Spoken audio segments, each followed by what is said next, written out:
Hello, welcome to the People Profit Podcast, the show where we flip the script on traditional business thinking and prove that when you put people first, profits follow.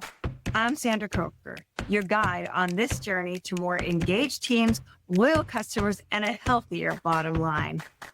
These episodes are brought to you by Human Power Solutions, helping organizations unlock the human potential that powers performance. Whether you're a leader, an HR pro, or a curious change maker, buckle up. We're diving into fresh stories, real-world strategies, and a few laughs along the way. Ready to turn your workplace into a profit-powered people machine? Let's get started. And today, I am thrilled to have Lindsey Campbell Brittain, founder and CEO of Turas Consulting and Coaching. She's joining us today from New Zealand, which is exciting.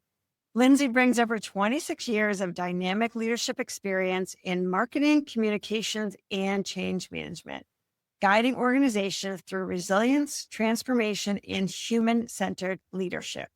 In this episode, Lindsey will share insights on why resilience is a superpower, the ripple effect of impactful leadership, and how emotional intelligence shapes our leadership journeys. Let's dive in. Welcome, Lindsey. How are you today? I am great. Thank you so much for having me. It's so great to see you. Thanks for inviting me to be with you today. I'm so excited to see you. I missed you at our last gathering, hoping to see you in October. But Lindsey, your story is really amazing, and you and I just clicked immediately when we met last February. And I'd love for you to share a little bit about your story and kind of, where you came from and where you are today. Cool. So I'm a proud Scot who lives in New Zealand. And I suppose my journey's had many twists and turns actually that spanned the whole globe. And really for me, leadership wasn't really something I thought about early on in my career. And I sort of became an identity-led leader without really realizing it before I got a title, before it sort of arrived. And I've learned the hard way, maybe through heartbreak and loss and determination, my journey, that what identity-led leadership is really about. And that's about how you show up. It's less about the titles, it's less about the grandiose gestures, and it's really about how you present yourself in line with what you believe and what you value. And that really comes to bear in the really hard moments in life when you really have to dig deep, when something and a curveball comes in. And I've probably faced three major pivot moments in my life, in my journey, if you like. Yeah. And that's where I've really had to look at who I am as a person to help me get through those. The first one was I was a really ambitious marketer in London. And then all of a sudden, in a moment, I was a full-time carer looking after my husband who had a brain tumor on the other side of the world in New Zealand. Mm-hmm. And so at that moment, my whole sort of identity and path completely changed. And then I lost him when I was 29. And that was a huge moment in my life, and definitely where resilience and leadership came to bear, but not just leadership from myself, leadership, extraordinary leadership from everyone who was around me, my family, my friends. And that extraordinary leadership was happening in the quiet moments. It wasn't in the big gestures. It was the compassion, the courage, the commitment that they showed to help me decide who I needed to be after that event. And so that was the first sort of big pivot that changed who I was. Yeah. And then the second one was deciding who I was going to be after that event, after I lost my husband.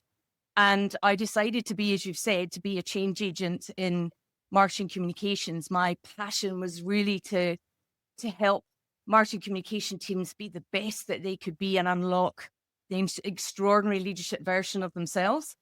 And that didn't always come with a welcome banner. Can I just say? It came with, it didn't.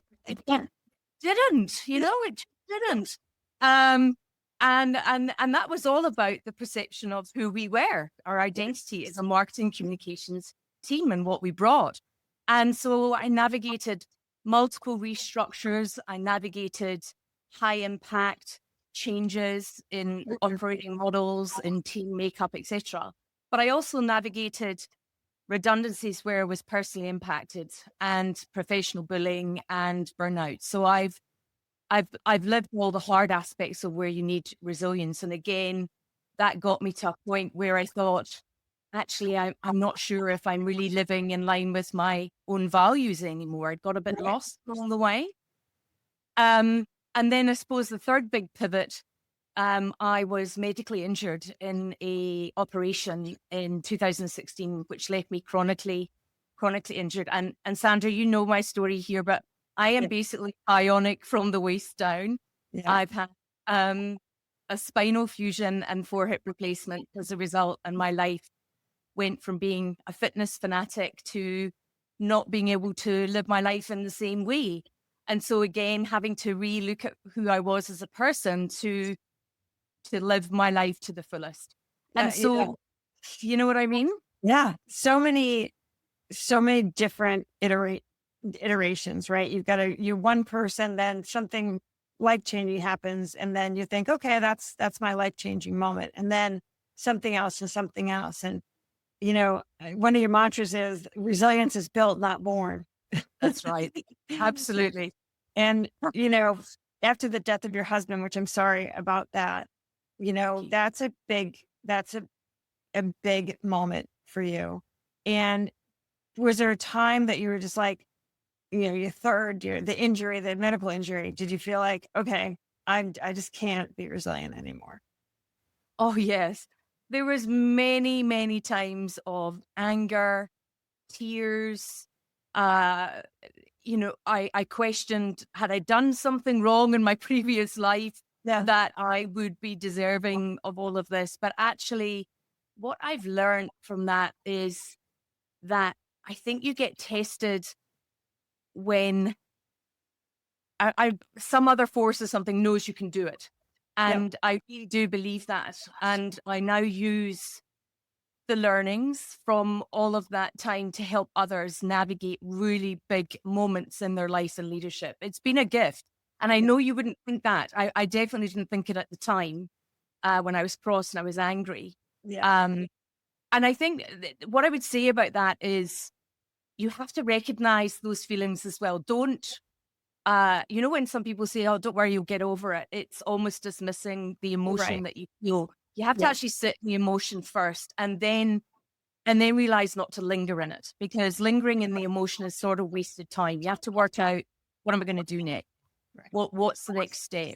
And the way I sort of took back control, because it is a feeling of loss of control, is to come up with a plan of what you're going to do next and who you need to help you get there. Yeah, I think that's hugely important. That circle of people, you've surrounded yourself with really good people. We were talking prior to the recording about your centers of influence and how how they've just helped you to grow. And we're going to talk a little bit more about your current business and what you're doing. But kind of going back to this notion of leadership being resilient, and what are some of the daily habits that leaders can adopt to proactively build resilience? We have a lot of young leaders here that are listening to our podcast, people that are just stepping into these roles. And it's not easy. Being a leader is not easy. So what are some of the things that they can do to build that resiliency in themselves and their teams?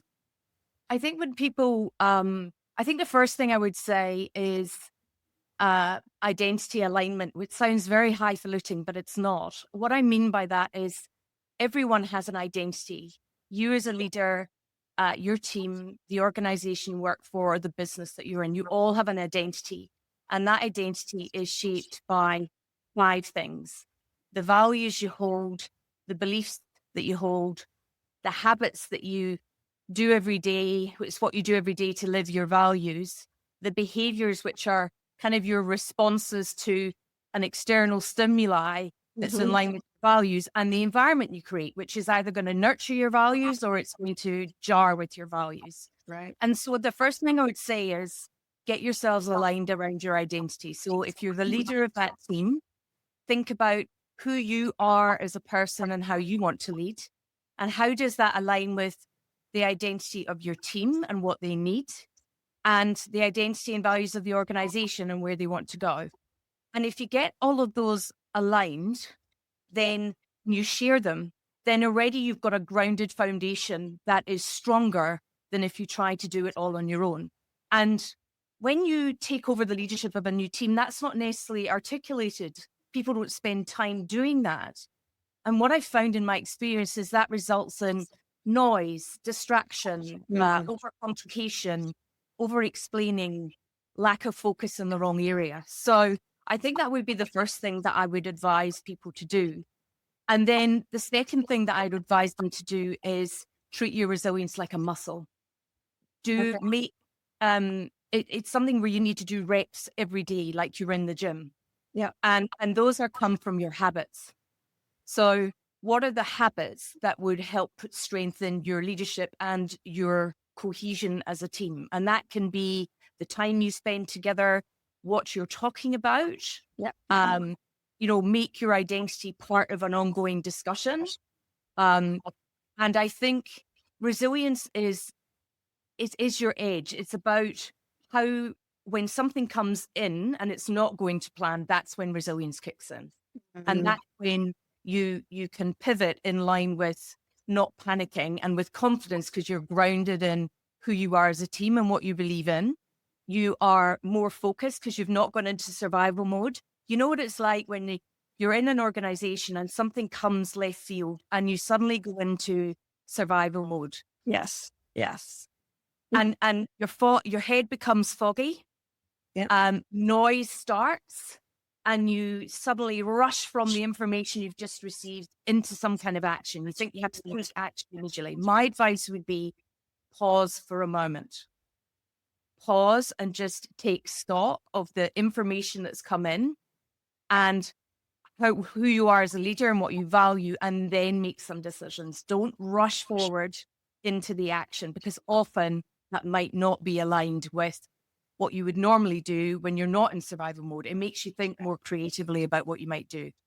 I love the line, resilience is the edge. It's your edge. It's having that skill and building that muscle every single day. Love that.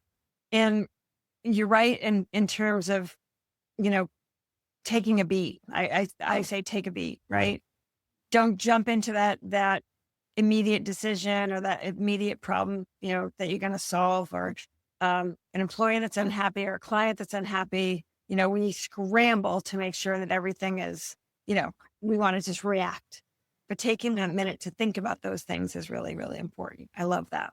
Yeah, and it is. And resilience doesn't operate on its own. It doesn't operate in a vacuum. I've learned with 26 years of a few scars along the way, I'd just like to add, there's kind of 3 pillars of lasting transformation. The first one is space, and that's about the pause. Mm-hmm. Give yourself permission to pause, even when everything's going crazy around you, to sort of take stock and reconnect back into who you are and what you believe, and ground yourself in that. That gives you some calm and some clarity, and it takes the fog away. And then from that clarity, space gives you that clarity. From that clarity, you get more confident in who you are and in your power of your decision making. Yeah. And then from that power, that creates more power in your voice, your decision, your values, and the next step that you're going to take. So it's more intentional. It's not just a gut reaction. It's actually considered. Yep. And then from that power creates the momentum, and then resilience maintains the momentum. So you need all 3 to really create lasting transformation. Otherwise, to be honest, you don't thrive. You just stay in survival mode for the whole time you're in that leadership position. That stagnant, that just the ugliness of just being good enough, right?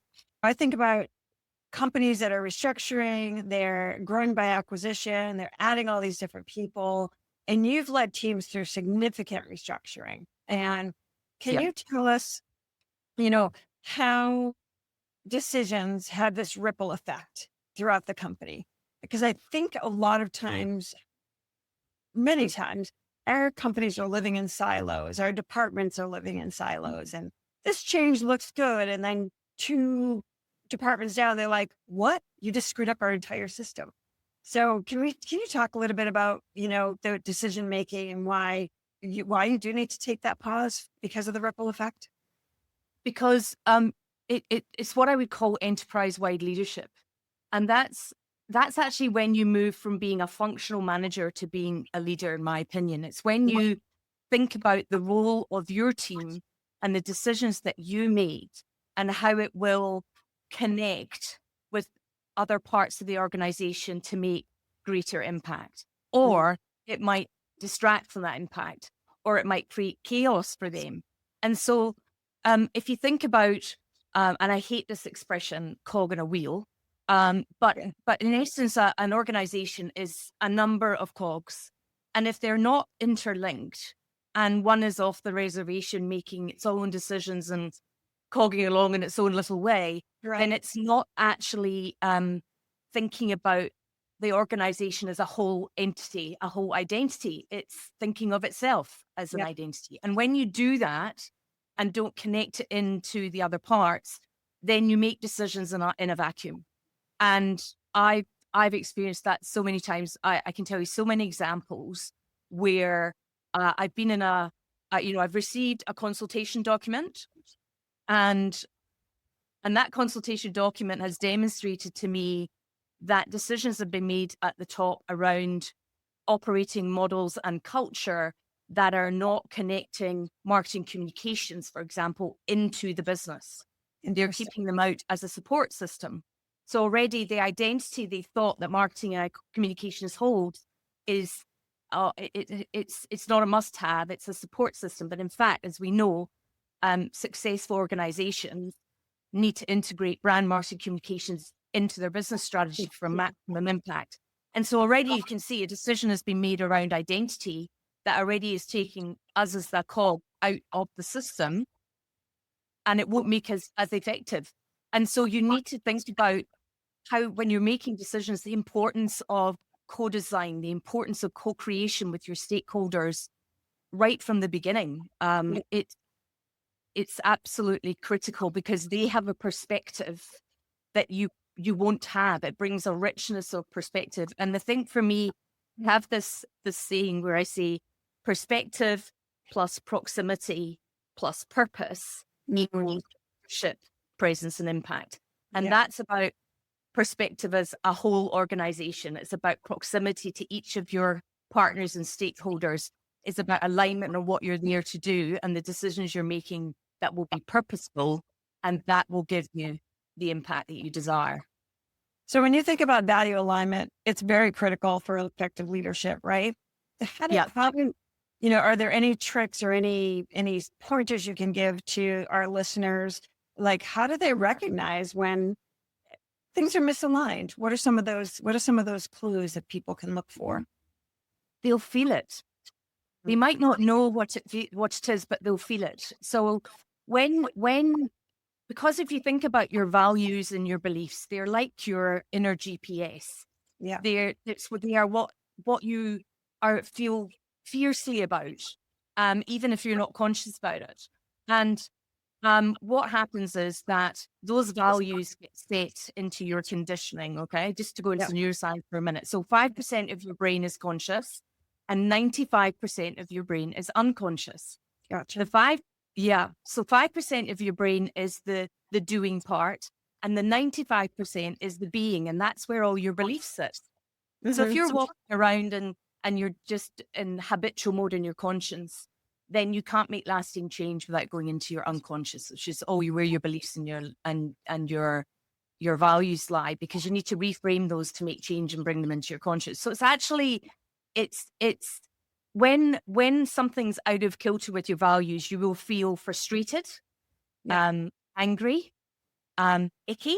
I've had people who say to me, I just don't feel like I fit in this organization, Lindsey. What am I doing wrong? And it's often the default where we go, what am I doing wrong, Lindsey? Or am I not performing well? And actually, when you go through an exercise where you look at the heart of the values you hold as an individual or as a leader and the values of your organization, what many of my clients find with utter relief is that they're just not the same. Yeah. And because it's like a square peg in a round hole, And so with relief, they realize it's not necessarily about something that's wrong on either party. It's just they don't fit. And they've been wondering why they feel a bit stuck or lost in there, not getting traction. You'll have an emotional response to it, but you might not realize that it's because what you believe in and what you value is not the same as the organization that you work for. Running a business is hard. Developing your people shouldn't be. At Human Power Solutions, we act as your outsourced chief learning officer, designing custom learning and development experiences that actually move the needle. No fluff, no cookie-cutter workshops, just results. Whether your people need better communication, stronger leadership, or less burnout, we provide strategic solutions that align with your goals and keep your team moving forward. Visit hpowersolutions.com and unlock your team's full potential without disrupting operations.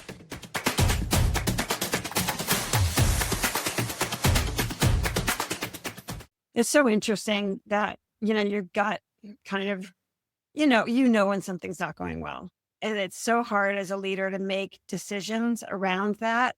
Because a lot of times other people in the company don't understand why you make a decision. And sometimes it's just the gut that says, no, something's not quite right here. And I think you're right. Not being able to take a step forward, or things aren't moving along the way that you need them to be. So, when you think about these situations, what steps should leaders take if they recognize their values are misaligned with the organization's culture or with their team? Like, are there different steps that people can take? Yes, I've run teams through workshops. I had a team a year ago that had just gone through big change, and to give due credit to their leader, he recognized that they were all a bit out at sea. Mm-hmm. And is how I would describe it. You know what I mean? And were we the like? And it was, and that feeling is never nice, whether you're the leader of the team or the member of the team. Yeah. And the way that was showing up was there was a lack of collaboration. People were unclear about their last role and what role they were operating in the new structure. So people were stepping into other people's roles. It was creating tension. There was an emotional response to that change. They didn't understand it. And so there was a whole fog around that change. And so what I did was I got them all in a room, and we actually we started with some of the logical stuff, which was, what does organizational alignment look like? But then we moved very quickly into what does success look like? What are the values that you hold as a team? Because often what you find is when you ask a question like that, which is not personal to one person, it's not directed at one person, it's an idea, you bring an independence to the conversation. It doesn't feel personal. Right. And I run exercises where I give a team a set of cards. It's called the emotional culture deck, which I really, really think is a great deck. And you get the team to choose what they define success as in line with values. Okay? Yeah. And that's their starting point. And through that exercise, what they realize is that they actually share the same values. They have a common foundation that they hadn't realized before because they hadn't thought about it that way. Right. And so that starts bringing them in from being out at sea to suddenly realizing actually we have something more in common. And when that happens, some of the barriers come down. Because when you're out at sea, the barriers go up, don't they? They're your protective armor. Yeah. And when you're emotional about something. And so it's about how do you bring down those barriers safely? Yeah. In a way that people feel they can talk about it. And that exercise is a great way to start with who they are as a team and not go into the roles and responsibilities and why we did the change. And because those are logical things. Right. And often people are out to sea because they were emotional about something. Yeah. I mean, change is emotional. It's, there's process, but if people don't understand why, or if there's a lot of change happening all at once and people are just like, we need to catch our breath, it's really difficult for people. And that's where the defensive barriers of the wall, goes up. And, when you're good. Yeah. So I was going to say, and if there's, it changes the journey and you should view it as such. You should always, in my opinion, when you're going through change and you're leading your team through change, you need to be there for them and have their back, but you need to also be real about it. And if there's hard decisions to be made, you bring them on the journey around that hard decision, and you're empathetic about it. You're human about it. Yeah. But you're honest about it. And if you don't know the answer to something, you're honest about it and you commit to going and getting the answer. So you keep them in the discussion. That, I think, is the secret. The days of the secret squirrels and closed doors of change are no longer the heart of leadership. It needs to be human when you're going through change, because it is people's lives, because leadership and life are interchangeable. They don't sit in compartments. Right. And when you think about awareness and things like that, you think about EQ, emotional intelligence, and how important that is in the workplace. You talk a lot about that. And, even leaders who don't have formal titles, which, you lead yourself through an organization, and, you don't necessarily have to lead a team to be effective. So, what kind of practical advice would you give for anyone that's looking to get into a leadership role, then in a leadership role, to help develop that emotional intelligence? Because I hear, it's mostly you can't learn emotional intelligence. And, I'm like, yeah, you actually can. So it's a skill like anything else. It absolutely is. What would you give? It is, again, it's like all of these things I'm talking about. They're muscles. Yeah. They are muscles. People who say to me, I can't be a strategic thinker. It's a muscle. Yeah. And if you practice it often enough, it becomes a habit. Right. And so the first thing I would say about that is, in order to be emotionally intelligent, you need to be emotionally intelligent about yourself first. Mm-hmm. Because if you don't understand yourself and what you're about and your identity and who you are and what drives you, and where there might be gaps in your identity, you can't do it for others. Mm-hmm. And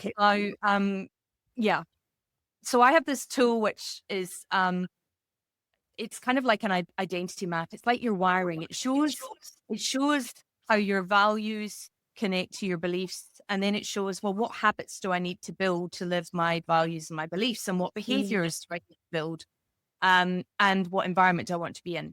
And so that is how you become emotionally intelligent, because you start to see who you are and where some of the gaps are. And the reason I'm saying that is because beliefs are emotional. Limiting beliefs are emotional. They're not logical. Yeah. And so in order to grow into a leadership role, you'll have some limiting beliefs. We all have them, right? Imposter syndrome. I'm not good enough. I'm not ready. All the inner stories we tell ourselves are emotionally driven. And they could be from our past. They could be from an event in our life.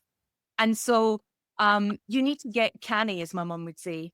Get canny with your own emotional side of yourself in terms of your own beliefs and inner stories. Because by reframing them with yourself, you'll learn to reframe it with others. Yeah. And if you can't do that, then that makes it more challenging. Imagine you and I, Sandra, just met, and I didn't know anything about values and beliefs and anything about myself. I think it would be pretty hard for me to connect into talking to you about, what you were struggling with emotionally, or your beliefs that were holding you back, if I hadn't gone through the process myself. It's a tool. Yeah, I love that. And if you think about it, I love stories. So I would love to hear a story where you've seen someone that built that emotional intelligence muscle, right, shift the dynamics of a leadership team. And I asked this question because I was actually in a facilitation today, and I was asked, the team I was working with get along really well. And they were like, how do you, they were asking me, they're like, how do you handle teams that don't like each other? And to me, I'm like, that's a blast, because it's just usually some sort of a barrier that they don't know what they don't know. Do you have any stories?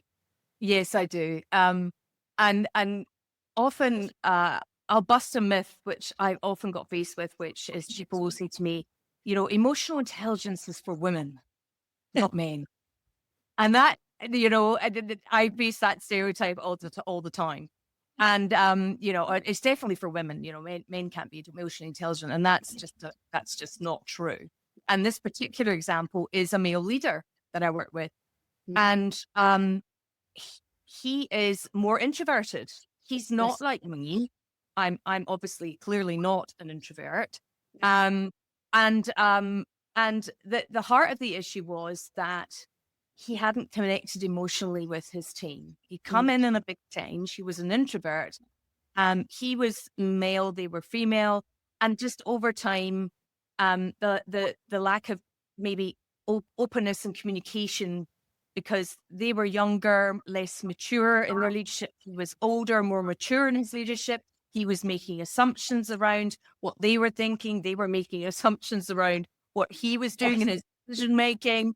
And it just was, and so through mentoring him and through mentoring them individually, they have learned to understand each other and what drives them. And he has changed that team dramatically in a year. I've just been careful about what I say here for confidentiality reasons, obviously. But that team has gone from being an emotionally driven, in survival mode team that would not want to spend much time together in the same room, Right. to being a human leadership driven team. So he understands a lot more about them. He communicates a lot more in terms of the decisions and what he's thinking, because he knows that it's really important to them for their own emotional stability. He gets them together more often as a team, because he realizes that team culture, he could operate on his own fine, not worry about it. Right. But he realizes that for the stability and the identity of the team, they need more time together. And that time is not just logically spent, it's spent on some of the emotional topics of the team around how they are and what's maybe holding them back in terms of their purpose and what they're trying to achieve together, or what they're not clear on. And so they have actually become quite a tight-knit team. It's actually wonderful to watch. Yeah. My journey with them started with, honestly, anger, distance, tears, resentment. And why do you want to go to work every day like that? Yeah, it was like there was a white space, big white space between them. Yeah. And that has, through emotional intelligence and communication and identity work, gone like that. Yeah. And I think you think about psychological safety, right? So you think about so many employees don't have that space. And as we're going through really rapid changes, globalization, AI, so many things going on, and all the mental health issues. I mean, you name it. We've got a lot going on right now. How do you? That's a great story of just that investment of time in people versus the processes and the profits and all of that, which are all very important. But how do leaders get them to start thinking about creating that psychological safe environment as things are rapidly changing so much? And the point you just made, Sandra, is so important. I don't want people to think that investment in strategic thinking or the technical side of your role is not important. Of course, it complements that. But I think organizations focus too much on the doing and less on the being. Yeah. And we're taught to influence and delegate and manage, but we're not necessarily told how to be as a leader or how our teams need to be. Yeah. And I think that is increasingly important in an ever-changing environment, because if you're anchored in what you do and the priorities are changing every day, then you're like a weed in a stream like this. Yeah. If you're anchored in who you are and what you want to be, then that's solid. And so the swirl can go on around you. And so I would really encourage leaders to invest that time in that anchor. Yeah. Because that will ground you when the swirl happens. And it will allow you to be calm and confident as a leader, which means less noise and burnout for you, less confusion for your team. Yeah. I've been through the burnout cycle multiple times, and it's not a great place to be either. Because it bleeds into home, it bleeds into everything. It does. So my advice would be invest in that time. It is a worthwhile investment in the long run, because it gives you and the people that you lead that anchor when they really need it. You know what I mean? Yeah, I do. And you and I both aren't saying have more meetings. That's not what right? I mean, I think people are so meetinged out, but have more meaningful encounters, right? When you're getting together with your team and having that authentic communication with your teams. And, I think that can be really difficult when people are under high pressure or times of uncertainty in the world. What would you say to people that are like, I can't maintain this communication because I'm feeling too heavy? Space. I do it myself as a business owner myself. I still get overwhelmed. I'm still human. And people do come to me, and they've shut themselves off. They've shrunk, Sandra. They've really shrunk into themselves, and it's either through burnout, bullying, they've lost their way, they're stuck in their career or their leadership journey, and the default response is logic. So when people are emotionally under pressure and overwhelmed, they will default to logic, not emotional response, because they just can't cope with looking at the emotional side. And the way to help with that is to create some space for them.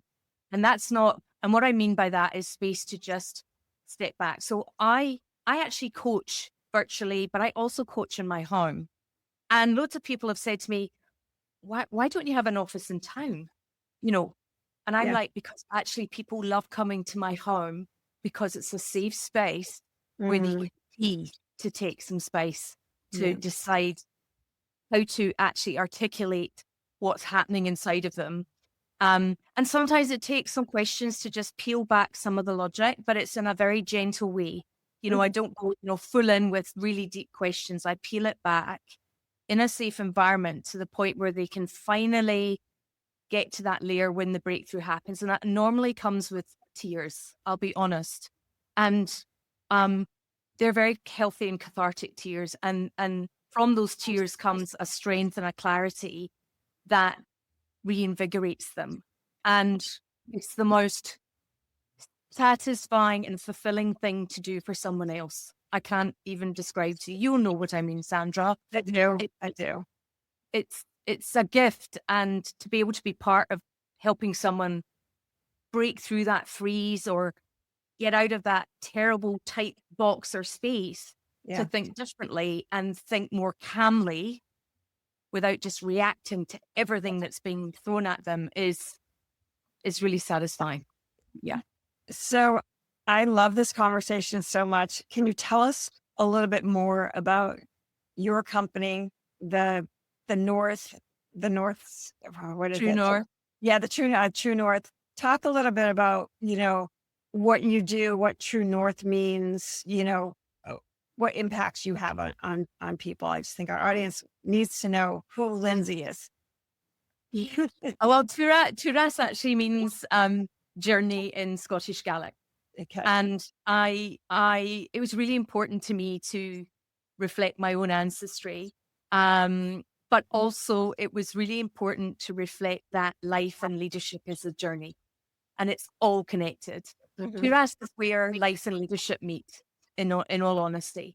Yeah. And we are all about, or our philosophy is about who you are is how you lead. That is your true north. Here's the thing about True North. The true north is not the same as magnetic north. True north is 28 degrees off of magnetic north. And the reason that I love that metaphor, and I've developed the true north identity system for Turas, is because your true north, or what you want to do, your life, your journey, should not be influenced by external factors. It should be how you define yourself and what you want to achieve. So I came up with the idea of true north. And true north is when you ground yourself in who you are, and it guides you towards who you want to be and how you want to live your life. Because from my story, as you've gathered, Sandra, life can pivot in a moment. So you have to live it to the fullest while you're here, and live your legacy now. Don't wait.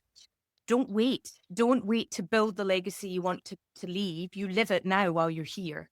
And that's the essence of what I do. So I set up Turas to help marketing communication professionals, business owners, entrepreneurs, and senior leaders to navigate those pivotal moments, whether it's through growth, burnout, reinvention, and to do it by reconnecting with themselves so they can move forward with clarity and courage and momentum.